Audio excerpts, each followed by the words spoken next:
Бірінші марта қайта қолына не болады? Су тегінен өмір тіршілік нәрі су болмаса оянбайды табиғаттың барлығы.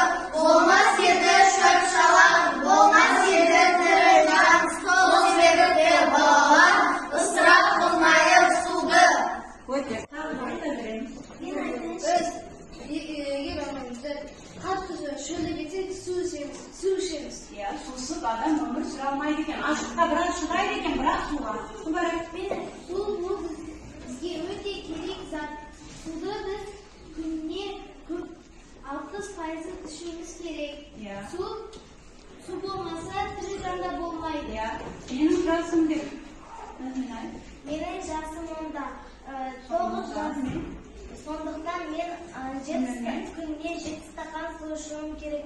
Дұрыс, өте жақсы. Мен қыздар енді су туралы өзім ойым айтып.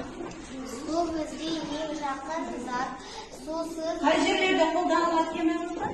су Жануарларға, адамдарға.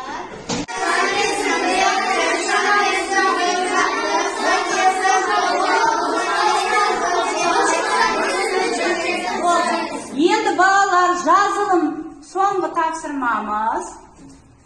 Жазылым дәптерді ашып жазамыз, ауызшада айтып жіберсек болады. Сусыз өмір жоқ. Судың да Біреу айтады, болды. Кім? судың да сұрауы жоқ.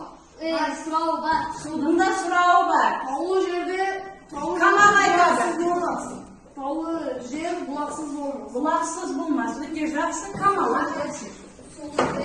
Сулы жер құрғақсыз Құрақсыз болмас. Құрақ деген өсімдік